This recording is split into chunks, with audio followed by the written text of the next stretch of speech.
Bonjour à toutes et à tous, j'espère que vous allez bien. Mon invité cette semaine est l'artiste Randa Maroufi.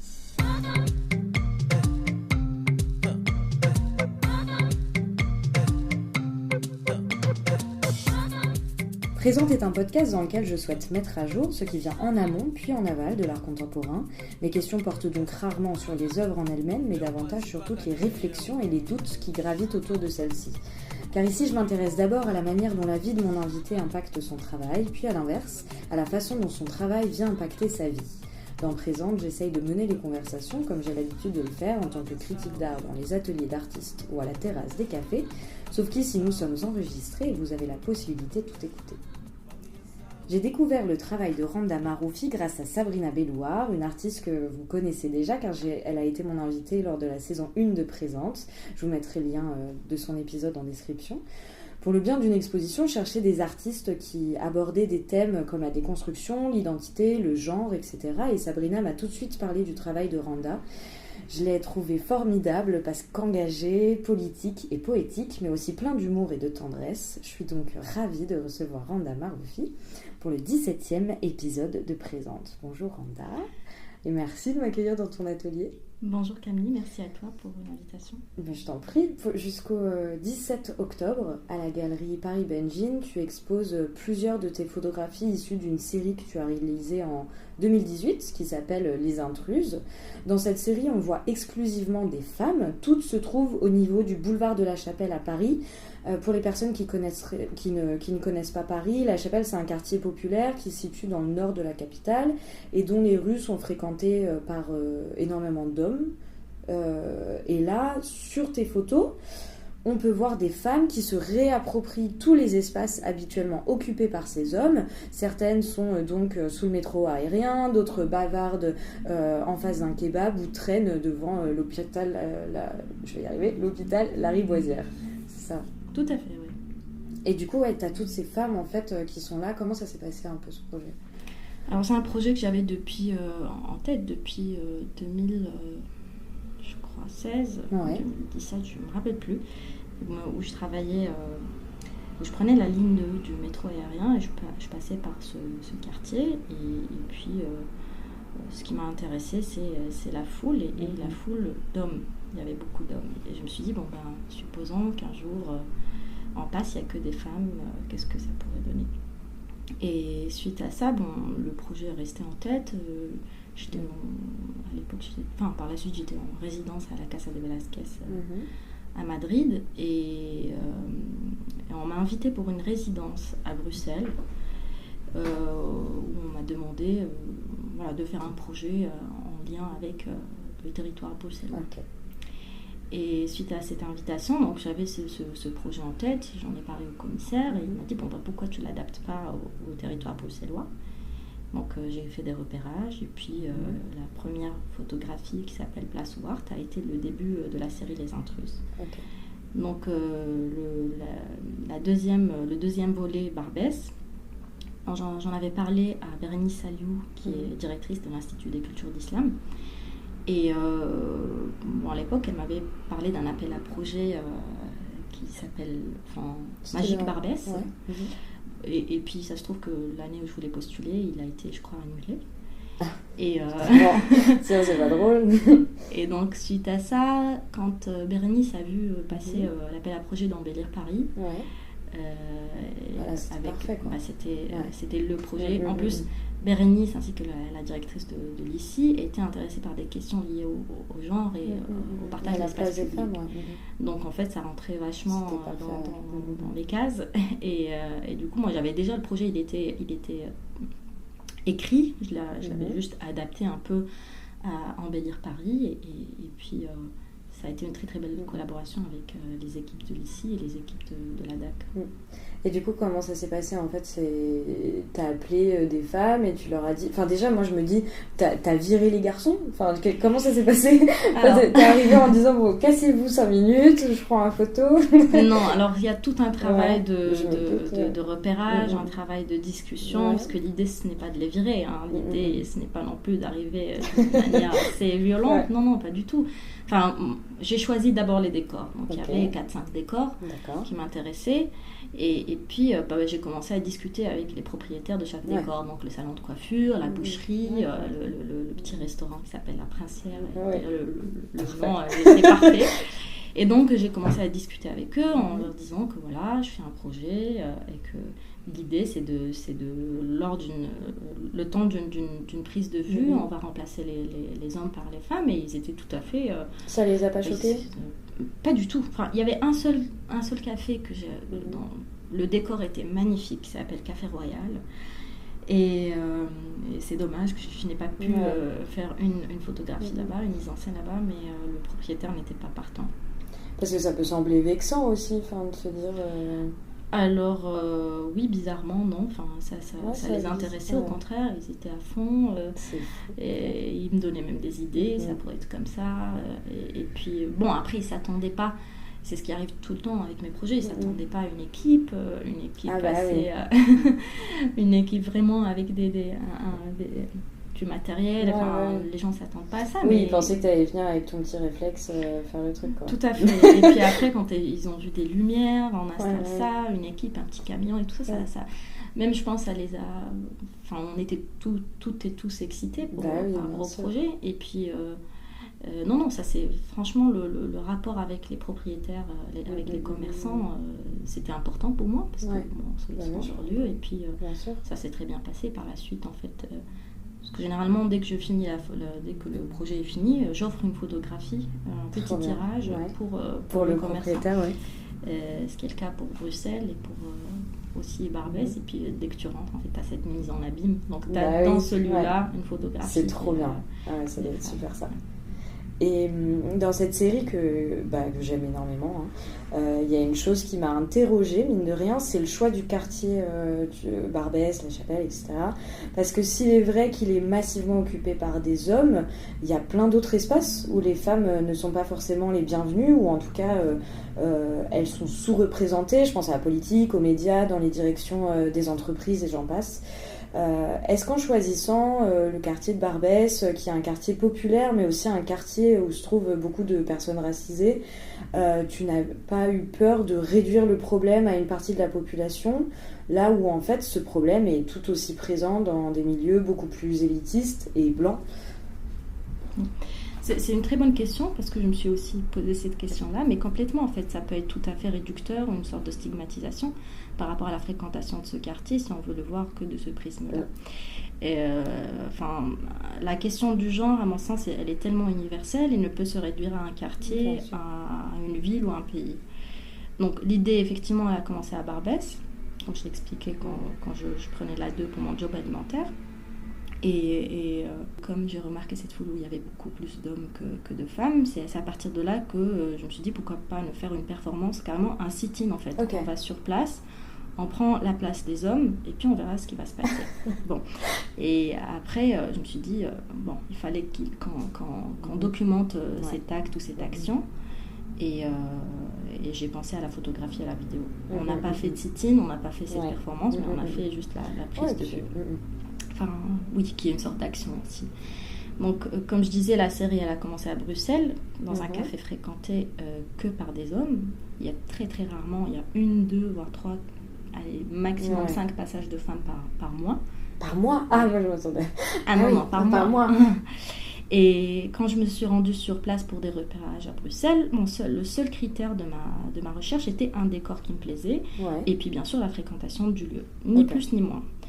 Et en fait, moi, ce qui m'intéresse vraiment, ce sont les corps d'hommes qui m'intéressaient. Après, d'où cette personne vient, est-ce que le quartier est populaire, est-ce qu'on est dans un lieu, dans l'espace public à l'extérieur, ou dans un espace public comme le Sénat, par exemple. Ça, moi, ce qui m'intéressait vraiment, ce sont les corps d'hommes quand ils sont rassemblés. Et donc, suite à l'inauguration du projet de Barbès, on m'a fait la même remarque. Et on m'a parlé des CA, que je ne connaissais pas, donc les conseils d'administration, et, ou des lieux que je n'ai pas forcément accès, donc auxquels je n'ai pas pensé spontanément, de manière spontanée. Il faudrait aussi savoir que Les Intrus, c'est une série qui va m'accompagner jusqu'à la fin de ma vie, parce que c'est... Comment dire, C'est pas quelque chose qui va se régler demain ou dans 10 ans ou dans 100 ans, je sais pas. Donc Barbès et Place Ouart n'est que le début. Donc je découvre au fur et à mesure de mes voyages, de mes rencontres, de mes recherches, des lieux. Et donc en février, j'ai rencontré le directeur d'un festival en Suisse et je lui ai parlé du projet et qui m'a parlé par exemple de l'Office des Nations Unies à Genève, où il n'y a majoritairement que des mecs, du Crédit Suisse de l'Assemblée Générale. Aussi j'ai eu aussi une visite de l'exposition à Barbès et c'était une professeure d'un lycée pro qui est venue avec une quarantaine d'élèves, dont 39 garçons et une fille. Ah oui. Et je ne comprenais pas, je me disais, est-ce qu'elle a fait exprès de ramener que des garçons? Et bien je découvre que dans les lycées pro en France, il y a un gros problème de genre. Bien sûr. La mécanique, la carrosserie, la peinture, c'est on trouve. Voilà. Et même tout ce qui est informatique aussi, tu vois, c'est incroyable. Il y a plein de métiers comme ça qui sont vraiment... Et justement, je découvre au fur et à mesure et c'est très bien parce que pour moi, ça nourrit... J'ai pas fait de lycée en France et je ne sais pas du tout quelle est la fréquentation des lycées pro. Et quand j'ai été visiter leur lycée, déjà le décor est magnifique, c'est une ancienne usine du début du XXe siècle. Et donc je me suis dit, c'est là où j'ai envie de faire ça avec du coup des filles qui sont dans d'autres filières, comme l'administration, le secrétariat. Il y a aussi des garçons, mais il y a plus de filles que de garçons. Et donc pourquoi ne pas inverser les rôles entre ces deux filières? Mais du coup, voilà, le projet des intrus, c'est un projet que je vais adapter au fur et à mesure des territoires. Donc tout dépend de ce que je vais voir, ce que je vais découvrir, ce qu'on me raconte, et que c'est comme ça aussi que moi-même, je l'ouvre à d'autres lieux qui peuvent... bien sûr. Exactement. Oui, ça va changer en permanence en fonction de l'espace-temps, bien sûr, Donc c'est vraiment, en fait, finalement, le choix du quartier est vraiment relatif à ta vie et au trajet que tu faisais, quoi. Ça, c'est finalement presque par hasard que ça s'est fait, quoi. Alors, la chose qui va être la plus cliché, ce sont les cafés. En tout cas, des cafés que j'ai vus ici en France, mais des cafés aussi que j'ai vus ailleurs, où il y a beaucoup d'hommes et surtout le regard qui suit un passage, une marche d'une femme. Totalement, Et ça me... voilà, c'était vraiment le début de cette série. Par la suite, évidemment, moi je compte l'ouvrir sur d'autres espaces qui sont des espaces publics, mais qui sont un peu plus politiques que l'espace public accessible à tout le monde. Et notamment, je pense à des lieux comme le Sénat par exemple, et d'autres lieux qui sont... on ne va pas rester sur des problématiques de quartier populaire ou de la stigmatisation. Bien sûr. Et tu as également réalisé une vidéo qui s'appelle Tentative de séduction. Cette fois-ci, c'est toi, si je dis pas de bêtises, que l'on voit marcher avec un gilet sur lequel ont été posées des enceintes desquelles sortent des insultes, des approches plus que déplacées, qu'on peut entendre quand on est une femme dans l'espace public.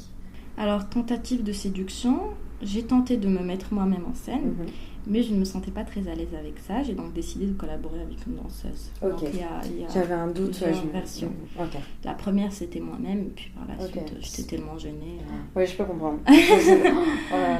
Et du coup, à quel moment je me suis dit qu'il fallait que j'en parle? Moi, je pense que nous n'avons pas besoin de subir une injustice sociale pour pouvoir en parler. Il se trouve que oui, évidemment, j'ai été harcelée. J'imagine que la plupart des femmes l'ont été dans l'espace public, ne serait-ce qu'un harcèlement verbal. Après, il y a eu vraiment un temps un peu de maturation, d'observation, d'expérimentation, de recul. Et pour te dire, moi, le mot féminisme, je ne l'ai découvert qu'en 2013. Donc, et puis après, il y a eu en fait pour moi une accumulation de petits points, de petits pixels, jusqu'à ce qu'à un moment ça devient évident et qu'on soit sensible à ces questions pour pouvoir pointer des doigts à certaines anomalies. Et il me semble que, peut-être, je ne sais pas quel âge j'avais, mais en tout cas, c'est peut-être, allez, je vais dire à partir de 23 ans. Ouais, à partir de 23 ans, quand j'ai intégré l'école des Beaux-Arts d'Angers, où j'ai commencé à m'intéresser à ces questions-là. Donc, oui, il y a un parcours, il y a quelque chose lié avec ma propre personne, mais qui est assez universel et que toutes les femmes ont subi un jour ou un autre. Et puis, voilà, comme je disais, moi je pense pas qu'il faudrait qu'on passe par un harcèlement pour pouvoir en parler, et que d'ailleurs des hommes et de femmes doivent parler de ce type d'injustice. Évidemment, on doit tous... C'est un combat qu'il faut mener, tout en sachant que par contre, on aura juste un savoir théorique et pas un savoir dans la pratique. C'est comme quand un homme explique qu'en fait le harcèlement, bon, ça va, enfin c'est bon, mais en fait t'as pas de corps de femme, donc tu ne l'as jamais vécu en fait. Bien sûr. Mais par contre, ça l'empêche pas, au contraire, de se battre pour que ça s'arrête, quoi. Évidemment. Et une personne blanche, il faut qu'elle soit antiraciste et qu'elle y aille et que, enfin voilà, et qu'elle se... Tout à fait. Moi, je pense que le combat et la lutte, si on n'est pas, il faut pas du tout parler de. Enfin, il faut faire abstraction de d'où on vient ou comment on est ou si on est femme ou homme. Enfin, il faut qu'on mène ce combat toutes et tous ensemble. Sinon, si on reste que voilà, des communautés entre nous en train de mener le combat, moi je pense que non, il faut que tout le monde soit sensible à ces questions-là. Absolument. Dans ton travail, tu navigues beaucoup entre le documentaire et la fiction. Ainsi, ton objectif vient questionner plus que figer ou pointer du doigt des problématiques telles que les conflits entre les hommes et les femmes, les stéréotypes de genre, etc. Si bien que tu as un travail que j'oserais qualifier de politique, mais il me semble toujours que c'est avec une certaine distance qu'il est réalisé, comme si tu l'avais pas fait exprès, entre guillemets, si je puis dire, quoi, ou que c'était politique malgré toi. Je pense que j'ai cette sensation, notamment parce que si tes images sont issues de la fiction, les voix, les enregistrements sont au contraire rarement des créations originales, mais elles découlent de véritables conversations, de véritables enregistrements. Pas exprès ou malgré moi, je ne pense pas. En fait, je ne vais pas me voiler la face. Okay.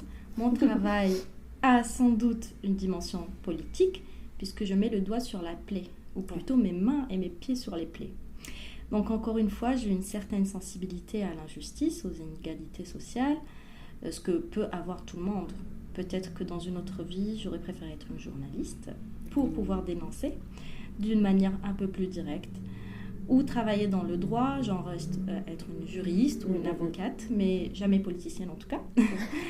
Et je mets mon nez dans les affaires, et c'est important.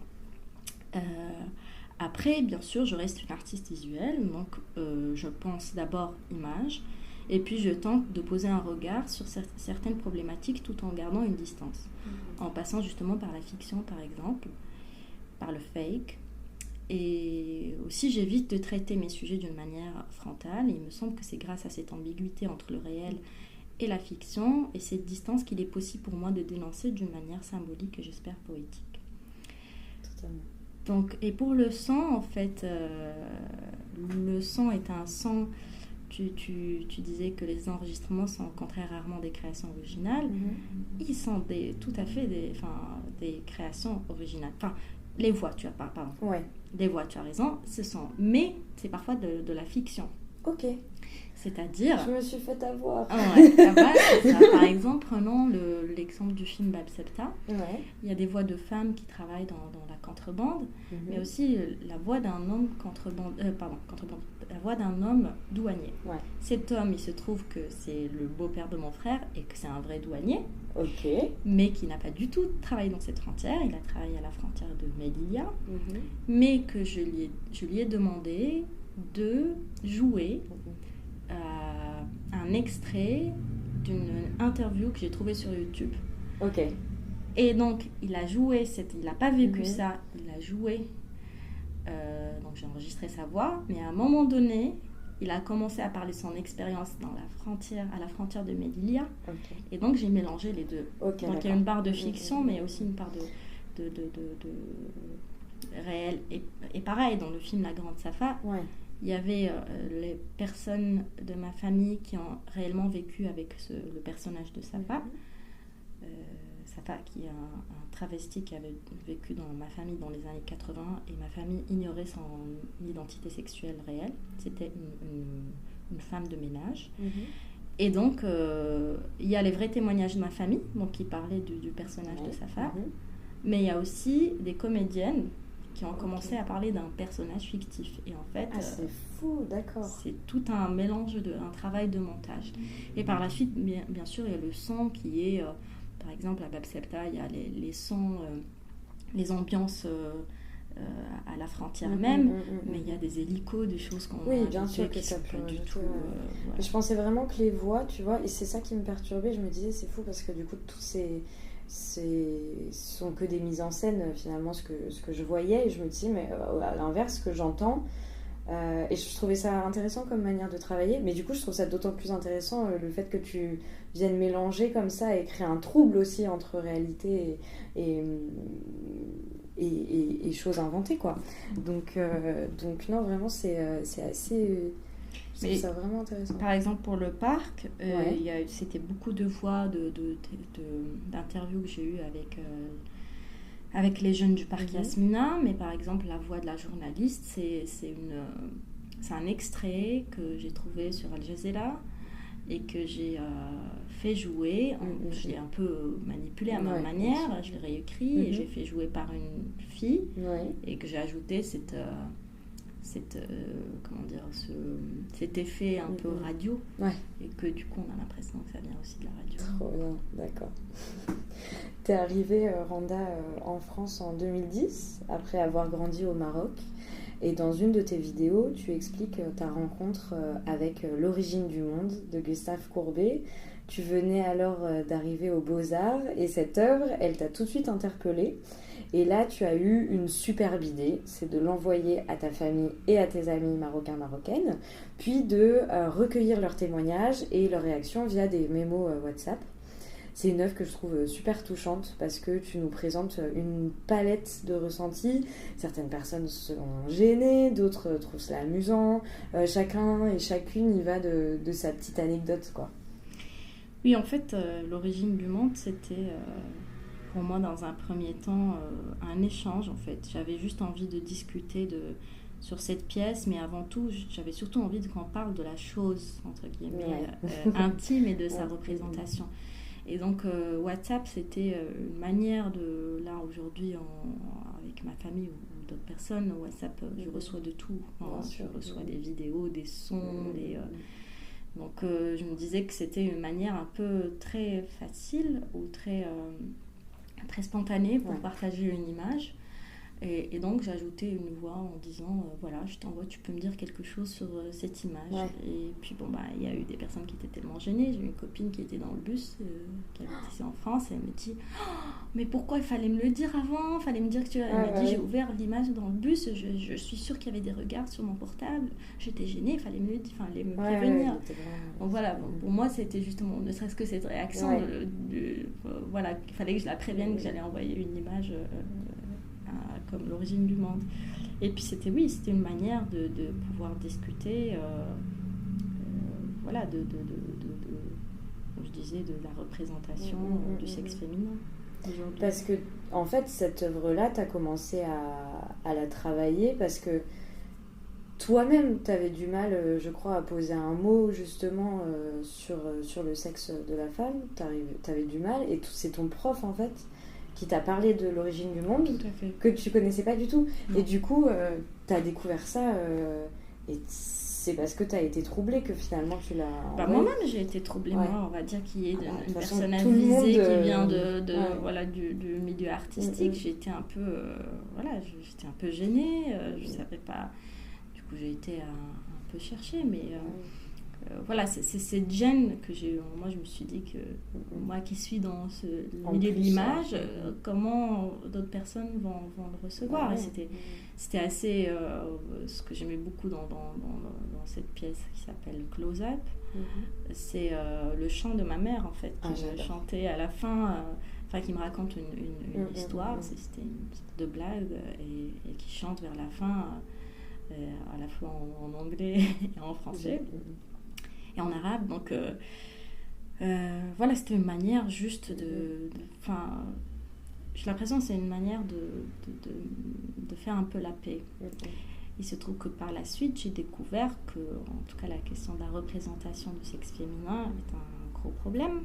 Parce que quand tu tapes ça sur Internet, tu n'as pas suffisamment d'images. Soit dans des plateaux TV, ce n'est pas pris au sérieux. Soit on s'en moque. Et je pense que c'est un problème qui est assez universel. Parce que... voilà, cette représentation, j'imagine dans les cours, au lycée ou au collège, on en parle très très rapidement, et puis surtout, on passe, quoi. Oui, mais même sur la question de la représentation même notamment du clitoris. Du clitoris, c'est incroyable. Enfin, là, on est seulement, je crois, à 3 manuels aujourd'hui en France qui présentent le clitoris. Et ça fait 4 ans, quelque chose comme ça, même pas. Et c'est fou parce qu'en fait, le problème, c'est que de retirer l'image du clitoris, qui est juste l'organe féminin du plaisir, c'est c'est de réduire la femme aussi à un outil de reproduction, finalement. Tout à fait, quand on garde que le vagin, ça sert à ça, et point barre, quoi. Ouais. Du coup, on nous réduit aussi à des outils de reproduction, tout simplement. Donc, c'est vraiment politique, finalement, de représenter le sexe de la femme, et notamment le clitoris aussi. Donc, finalement, je pense que ton œuvre, du coup, elle prend aussi... du coup, tu l'as faite en 2010, c'est ça? Ou tu l'as faite un peu après? 2016. Ouais, 2016 après, ok. Mais là, j'ai découvert en l'origine du monde en 2010, mais j'ai réalisé cette pièce en 2016. Et du coup, ça te prend aujourd'hui encore plus de force et de poids, je trouve. Enfin, c'est vraiment... Parce qu'on est en plein dedans aussi. Oui, tout à fait. Je pense que pareil, c'est un peu comme Les Intrus. C'est une pièce qui peut être... que je peux prendre... Enfin, à partir de cette image, je peux demander l'avis de plusieurs personnes dans le monde, et je pense que j'aurai des réactions tout à fait similaires, d'autres... Très intéressant. Tu le sais sans doute, Randa, à la fin de chaque épisode de Présente, j'ai une tradition. Je demande systématiquement à mon invitée si elle réussit à vivre de son travail. Alors oui, et depuis 2017. Ok. Avant 2017, c'était un peu compliqué parce que à la fois, je venais de sortir du Frénois en 2015. Entre 2015 et 2017, c'était une période où je faisais beaucoup de dossiers, j'écrivais beaucoup de projets. Okay. Et puis je postulais à des fonds, à des bourses, à des résidences. Et en même temps, en fait, je faisais mon job alimentaire. Non, c'est en même temps que j'écrivais, parce que j'avais un job alimentaire. Je prenais surtout des horaires la nuit, c'est à partir de 22h jusqu'à 6h du matin. J'ai beaucoup travaillé dans des CHU, des centres d'hébergement d'urgence pour SDF, dans des centres d'accueil de migrants, de nouvel arrivants. Voilà, j'optais, je préférais travailler la nuit parce qu'il y a moins de passages, et puis ça me permettait d'écrire. D'ailleurs, à la base, je travaille la nuit, et j'avais fait aussi des jobs où je travaillais je faisais l'accompagnement des jeunes d'enfants, en fait, dans les trains, et puis dans le train aussi, pareil. J'écrivais. Et jusqu'à 2017 où en fait c'était un peu compliqué parce que faire les deux, c'est pas que c'était incompatible, mais c'est juste qu'au lieu d'écrire pendant 3 mois, tu écris pendant 9 mois ou plus. Ouais, ça prend beaucoup plus de temps. Parce que t'es épuisé, t'as juste envie de dormir. Bien sûr. Et donc, c'était un peu une situation, on va dire, un peu précaire. Et à partir de 2017, j'ai eu la chance d'être en résidence à la Casa de Velasquez, où on avait un salaire comme artiste, et un très bon salaire. Et à partir de cette année, je me suis dit, non, il faudrait que j'organise ma vie, parce que je peux faire des jobs alimentaires, mais je n'ai pas envie de faire que ça. J'ai envie de me concentrer sur mon travail artistique. Donc j'ai commencé à m'organiser et à faire des économies pour l'après Casa de Velasquez. Bien sûr. Et donc suite à ça, j'ai enchaîné avec... je postule, moi je n'hésite pas vraiment à postuler à tout. tout ce qui est acquisition, des appels à candidature, de résidence. Et j'essaie à chaque fois, quand je vais dans une résidence, de me réserver de quoi payer mon loyer. Parce que si je vais en résidence, c'est très bien.